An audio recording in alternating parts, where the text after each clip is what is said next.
আসসালামু আলাইকুম, শুভেচ্ছা সহ আমন্ত্রণ চ্যানেল আই সংবাদে আপনাদের সাথে আছে আমি নবনীতা। বিস্তারিত সংবাদে শুরুতেই জানিয়ে দিচ্ছি ফ্রেশ আটা, ময়দা, সুজি সংবাদ শিরোনাম।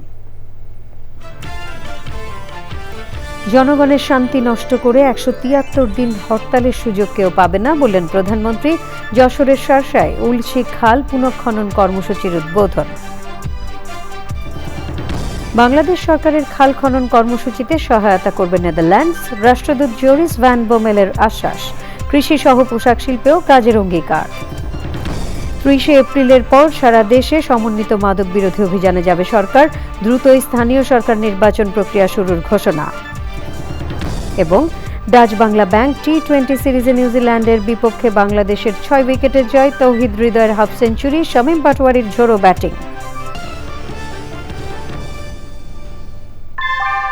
ভূমিকম্প সহনীয় মোস্ট ডিউরেবল দেশের প্রথম থার্মেক্স রড সালাম স্টিল। সালাম স্টিল বোঝে ডিউরেবিলিটি। সালাম স্টিল, মোস্ট ডিউরেবল স্টিল। সংবাদ শিরোনামগুলো জানাচ্ছিলাম। এখনকার এই সংবাদ আয়োজন একই সঙ্গে চ্যানেল আইয়ের ইউটিউব চ্যানেল এবং চ্যানেল আইয়ের ওটিটি প্ল্যাটফর্ম আই স্ক্রিনে লাইভ স্ট্রিমিং হচ্ছে। যাচ্ছে পুরো সংবাদে। প্রধানমন্ত্রী তারেক রহমান বলেছেন, জনগণের শান্তি নষ্ট করে ১৭৩ দিন হরতাল করার সুযোগ আর কাউকে দেয়া হবে না। যশোরের ঈদগাহ মাঠে জনসভায় তিনি আরও বলেন, বিএনপির অগ্রাধিকার দেশের উন্নয়ন। সেই উন্নয়নে একটি দল বাধা দিতে চায়। প্রধানমন্ত্রী বলেন, বিএনপিকে যারা স্বৈরাচারের দোসর বলে তারাই আসলে স্বৈরাচারের দোসর। জয়দেবের ভিডিও চিত্রে রাহুল রায় জানাচ্ছেন। বগুড়ার পর এবার প্রধানমন্ত্রীর সফর যশোরে। দিনব্যাপী নানা কর্মসূচির পর বিকেলে যশোরের ঈদগাহ ময়দানে সমাবেশে অংশ নেন প্রধানমন্ত্রী। কারণে অনেক সময় ফসল নষ্ট হয়ে যায়। সকাল থেকেই মাঠে অপেক্ষায় ছিলেন হাজার হাজার নেতাকর্মী ও সমর্থকরা। বিকেল 5:30টার দিকে যশোরবাসীর সামনে বক্তব্য রাখেন প্রধানমন্ত্রী। বিএনপি শহীদ জিয়ার রেখে যাওয়া যে কাজ, অসমাপ্ত যে কাজ, সেই কাজ বিএনপি সম্পন্ন করতে চায় দেশের মানুষের স্বার্থে। বাংলাদেশের বহু বন্ধ কলকারখানা আমরা আগামী কয়েক মাসের মধ্যে চালু করার ব্যবস্থা করব, যার ফলে বহু মানুষ যারা চাকরি হারিয়েছে বা বহু মানুষ যারা আজকে বেকার, তারা ধীরে ধীরে সেখানে কর্মের ব্যবস্থা করতে পারবে। প্রধানমন্ত্রী বলেন, যত বিভ্রান্তি তৈরি করা হোক, সরকার তার প্রতিশ্রুতি পূরণে অঙ্গীকারবদ্ধ। তারা বলে বেড়াচ্ছে বিএনপি বলে ফ্যাসিবাদের দোসর হয়ে গিয়েছে। আসুন আমরা দেখি কারা ফ্যাসিবাদের দোসর হয়ে গিয়েছে। প্রিয় ভাই বোনেরা, 5 তারিখে পরে বিএনপি পরিষ্কার বলেছে, জুলাই আগস্ট মাসে যারা মানুষ হত্যা করেছে তাদের আইনের বিচার হতে হবে, তাদের বিচার হতে হবে। কিন্তু আমরা দেখেছি 5 তারিখের পরে কেউ কেউ বলেছিল আমরা সবাইকে মাফ করে দিলাম। বলেছিল না? বলেছিল। প্রিয় ভাই বোনেরা, বিএনপি বলেছিল এই দেশের জনগণ যে সিদ্ধান্ত নেবে বিএনপি সেটি মাথা পেতে নিবে। আমরা নিজেদেরকে সতর্ক রাখবো যাতে আর কেউ এই দেশে বিশৃঙ্খলা তৈরি করতে না পারে, যাতে করে আর কাউকে আমরা সুযোগ দিব না জনগণের শান্তি নষ্ট করে ১৭৩ দিন হরতাল করবে, সেই সুযোগ আমরা কাউকে দিব না। এর আগে যশোর মেডিকেল কলেজের ভিত্তিপ্রস্তর স্থাপন করেন প্রধানমন্ত্রী। পরে শহরের ইনস্টিটিউট পাবলিক লাইব্রেরিও পরিদর্শন করেন প্রধানমন্ত্রী তারেক রহমান। রাহুল রায়, চ্যানেল আই, যশোর। এর আগে যশোরের শার্শায় উলশি খাল খনন কর্মসূচির উদ্বোধন করে প্রধানমন্ত্রী তারেক রহমান বলেছেন, যত বাধাই আসুক উন্নয়ন পরিকল্পনাগুলো বাস্তবায়ন করবে সরকার। তিনি বলেন, মানুষের ভাগ্য নিয়ে আর কেউ ছিনিমিনি খেলতে পারবে না। 20,000 কিলোমিটার খাল খননের কথা বলে প্রতিটি গ্রামের প্রতিটি মার কাছে ফ্যামিলি কার্ড পৌঁছে দেওয়ার প্রতিশ্রুতি দেন প্রধানমন্ত্রী। নারীদেরকে এলপিজি কার্ড দেওয়া হবে জানিয়ে ডিগ্রি পর্যন্ত মেয়েদের বিনামূল্যে শিক্ষা ঘোষণা দিয়েছেন প্রধানমন্ত্রী তারেক রহমান। জয়দেবের ভিডিও চিত্রে রাহুল রায়ের আরেকটি রিপোর্ট। যশোর বিমানবন্দর থেকে তিনি সরাসরি চলে আসেন শার্শা উপজেলার উলশি খাল খনন উদ্বোধন করতে। 50 বছর আগে 1976 সালে শহীদ প্রেসিডেন্ট জিয়াউর রহমান এই খাল খনন শুরু করেছিলেন। বাবার দেখানো পথে সেই খাল পুনঃখননের উদ্বোধন করলেন প্রধানমন্ত্রী তারেক রহমান। জিয়াউর রহমানের সঙ্গে খাল খনন করেছিলেন শাহাদাত হোসেন। 50 বছর পর সেই খাল পুনঃখননের ইতিহাসেও ছেলের সাথে সামিল হলেন তিনি। আপনার বয়স তখন কত ছিল? আমার 30 বছর বয়স ছিল। 32-এ জন্ম। 32-এ। এখন কত বয়স তাহলে? এখন 80-এর উপরে গেছে। সেখানে বক্তব্যে নিজের অঙ্গীকার পূরণের কথা বলে নতুন কিছু পরিকল্পনা তুলে ধরেন প্রধানমন্ত্রী। আমরা মেয়েদের শিক্ষা ব্যবস্থা ইনশাআল্লাহ ডিগ্রি পর্যন্ত অথবা উচ্চতর পর্যন্ত ইনশাআল্লাহ বিনামূল্যে ব্যবস্থা করব। মায়েদের কাছে আমরা যেরকম ফ্যামিলি কার্ড পৌঁছে দিচ্ছি, সেরকম আরেকটি কার্ড দিতে চাই, সেটি হবে এলপিজি কার্ড, এলপিজি গ্যাস। এটি আমরা মা বোনদেরকে পৌঁছে দেব, যাতে করে মা বোনদেরকে রান্না বান্নার জন্য কষ্ট করতে না হয়। স্থানীয় সাংবাদিকদের অনুরোধের পর বেনাপোলে একটি হাসপাতাল নির্মাণের ঘোষণা দেন প্রধানমন্ত্রী। জাতীয় সংসদের দক্ষিণ প্লাজায় যে জুলাই সনদ বিএনপি সহ অন্যান্য রাজনৈতিক দল স্বাক্ষর করেছে, আমরা সেই স্বাক্ষরিত জুলাই সনদের প্রত্যেকটি লাইন, প্রত্যেকটি শব্দ ইনশাআল্লাহ পর্যায়ক্রমিক ভাবে এই চর্চা বাস্তবায়ন করব।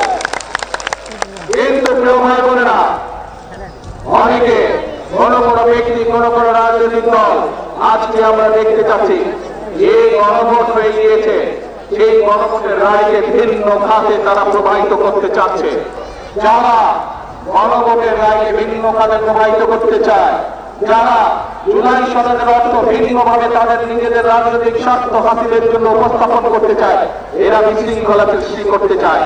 এই বিশৃঙ্খলা যদি সৃষ্টি করতে পারে তারা, তাহলে জনগণের যে কর্মসূচি, আমেরিকাদের যে কর্মসূচি, মা বোনদের যে কর্মসূচি, কৃষকদের কৃষক কার্ডের যে কর্মসূচি, কৃষকদের খাত ভবন যে কর্মসূচি, বেকার যুবকদের জন্য কর্মসংস্থানের জন্য মিল কারখানা, বন্ধ মিল কারখানা চালু করার যে কর্মসূচি, নতুন কলকারখানা চালু করার যে কর্মসূচি, স্বাস্থ্য সেবা গ্রামে গ্রামে পৌঁছে দেওয়ার যে কর্মসূচি, সকল কর্মসূচি ব্যাঘাত হবে এই বিশৃঙ্খলা যদি আশঙ্কা পায়। প্রিয় ভাই বোনেরা, যে কোনো মূল্যে উন্নয়ন কর্মকাণ্ড অব্যাহত রাখার কথা বলেন প্রধানমন্ত্রী।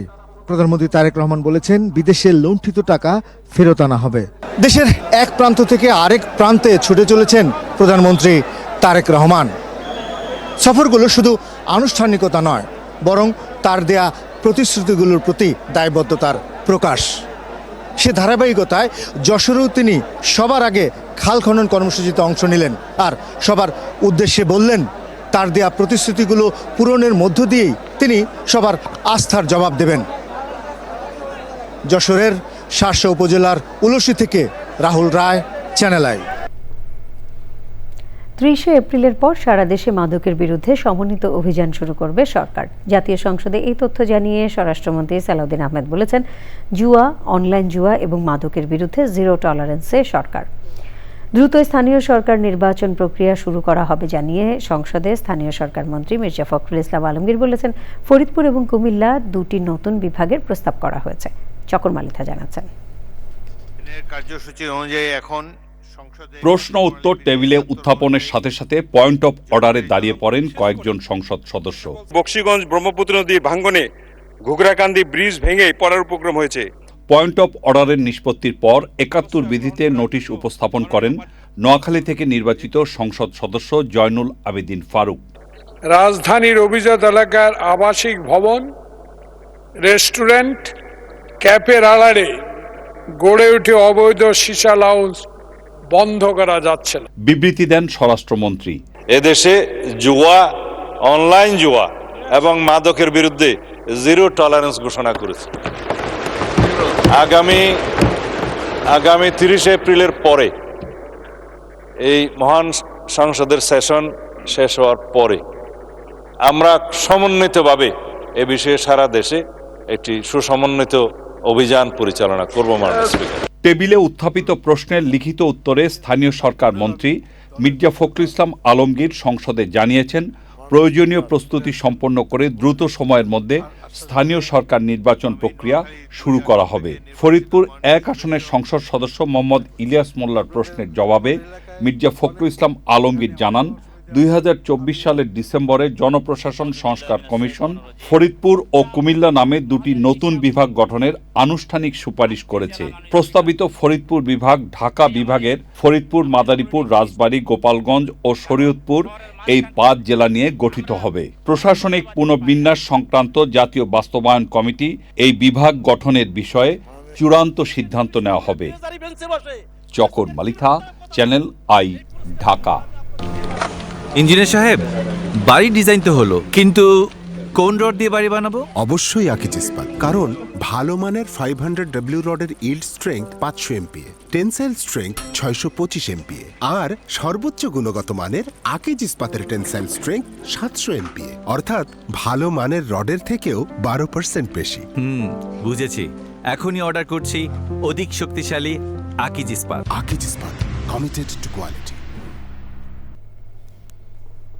প্রায় 5 মাস পর টি-20তে দারুণভাবে প্রত্যাবর্তন করল বাংলাদেশ। চট্টগ্রামের বীর শ্রেষ্ঠ শহীদ ফ্লাইট লেফটেন্যান্ট মতিউর রহমান স্টেডিয়ামে Dutch Bangla bank Bangladesh New Zealand 3 ম্যাচের টি-20 সিরিজের প্রথমটিতে সফরকারী নিউজিল্যান্ডকে 6 উইকেটে হারালো লিটন মিরাজরা। কিউইদের দেয়া 182 রানের টার্গেট বাংলাদেশ পার করে 12 বল হাতে রেখেই। সানিয়া তন্ময় জানাচ্ছেন। চট্টগ্রামের মাটিতে সংক্ষিপ্ত এই ফরম্যাটের প্রথম দেখাতেই টাইগারদের নিউজিল্যান্ড বধ। পেসার রিপন মণ্ডলের অভিষেক ম্যাচে দুর্দান্ত জয় তুলে সিরিজে এগিয়ে গেল লাল সবুজরা। টার্গেটে ব্যাট করতে নেমে 41 রানে প্রথম উইকেট হারায় বাংলাদেশ। পরের 26 রানে আরও 2 উইকেট হারিয়ে চাপে পড়লেও তহিদ ইমনের 57 রানের জুটিতে ম্যাচে ফিরে বাংলাদেশ। ইমন 28 রানে আউট হলে ক্রিজে আসেন শামীম পাটোয়ারি। এরপর তহিদের 50 আর শামীমের 13 বলে 31 রানের ঝড়ো ব্যাটিংয়ে 6 উইকেটের সহজ জয় পায় টিম টাইগার্স। এর আগে প্রথমে ব্যাটে নেমে শুরু থেকে আক্রমণাত্মক খেলতে থাকা নিউজিল্যান্ড প্রথম উইকেট হারায় দলীয় 11 রানে। এরপর ক্লার্ক ও ক্লেভারের 88 রানের জুটি ভাঙেন রিশাদ। দুজনেই আউট হন 50 তুলে, আর লাল সবুজের জার্সি গায়ে 2টি উইকেট নেন রিশাদ। বুধবার একই মাঠে সিরিজের দ্বিতীয় ম্যাচে মাঠে নামবে দুদল। সারফেস, সানিয়া তন্ময়, চ্যানেল আই। এরই সাথে সংবাদে নিয়ে নিচ্ছে বিরতি, আর বিরতির পর অন্যান্য সংবাদের সাথে জানিয়ে ফিরব। বিরতির পর আবারও আমন্ত্রণ।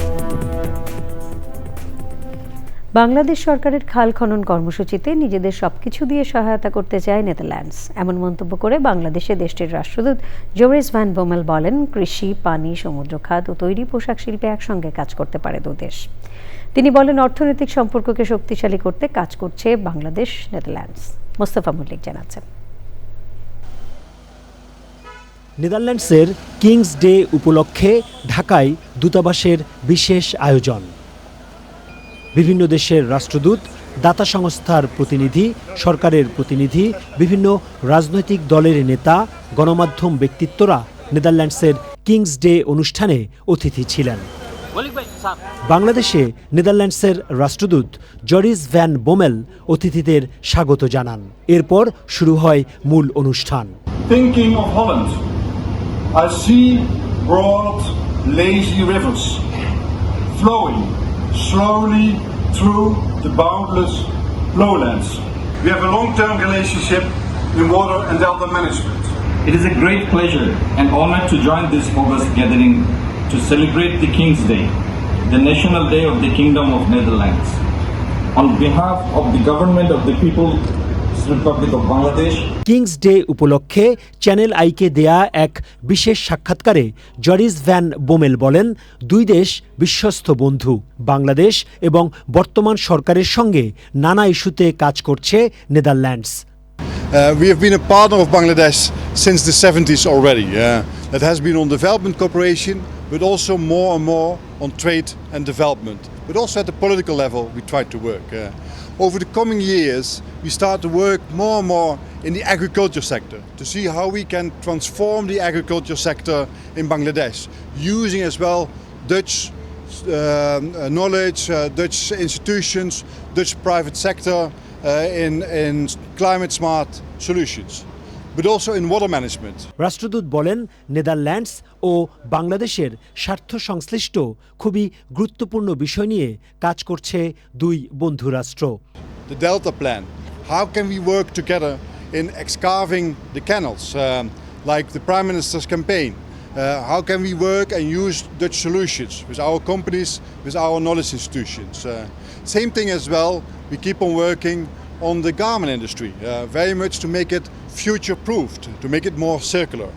And last, we also stepping up our investments in maritime cooperation, to work together with Bangladesh in making the maritime sector future-proofed. Joris van Bommel বলেন, নেদারল্যান্ডস বাংলাদেশের ডেল্টা প্ল্যানকে সর্বোচ্চ সমর্থন করে। এই পরিকল্পনাকে কিভাবে আরও কার্যকর করা যায় তা নিয়ে দুই দেশই কাজ করছে। একই সঙ্গে পরিবেশ তথা জলবায়ুর ক্ষতিকর প্রভাব থেকে রক্ষা করা, উপকূলীয় সুরক্ষা, পলি ব্যবস্থাপনা, সমন্বিত নদী ব্যবস্থায় কাজ করার অনেক সুযোগ রয়েছে। Mostafa Mallik, Channel I, Dhaka. যুক্তরাষ্ট্র ইসরায়েলের সঙ্গে যুদ্ধের অবসানে রেড লাইন বা চূড়ান্ত সীমারেখার 3 স্তরের নতুন প্রস্তাব দিয়েছে ইরানের পররাষ্ট্র মন্ত্রণালয় বলেছে, ওয়াশিংটন ডিসি যদি তেহরানের সঙ্গে দ্বিতীয় দফার সংলাপে বসতে চায় সেক্ষেত্রে নতুন প্রস্তাবের ভিত্তিতেই আলোচনা হতে হবে। সংবাদে সময় হলো আবারও বিরতির পর খেলার খবরে থাকছে ইটালি ফুটবলে আরও এক ট্র্যাজেডি, জালিয়াতির অভিযোগের। আপনারা দেখছেন চ্যানেল আই সংবাদ। এবারে খেলার খবর।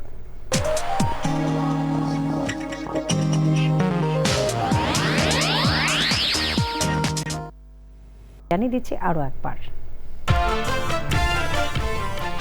জনগণের শান্তি নষ্ট করে 173 দিন হরতালের সুযোগ কেউ পাবে না বললেন প্রধানমন্ত্রী। যশোরের শার্শায় উলশি খাল পুনঃখনন কর্মসূচির উদ্বোধন। বাংলাদেশ সরকারের খাল খনন কর্মসূচিতে সহায়তা করবে নেদারল্যান্ডস। রাষ্ট্রদূত জরিস ভ্যান বোমেলের আশ্বাস, কৃষি সহ পোশাক শিল্পেও কাজের অঙ্গীকার। 30 এপ্রিলের পর সারা দেশে সমন্বিত মাদক বিরোধী অভিযানে যাবে সরকার, দ্রুতই স্থানীয় সরকার নির্বাচন প্রক্রিয়া শুরুর ঘোষণা। এবং ডাচ বাংলা ব্যাংক টি20 সিরিজে নিউজিল্যান্ডের বিপক্ষে বাংলাদেশের 6 উইকেটের জয়, তৌহিদ হৃদয়ের হাফ সেঞ্চুরি, শামীম পাটোয়ারির ঝোড়ো ব্যাটিং।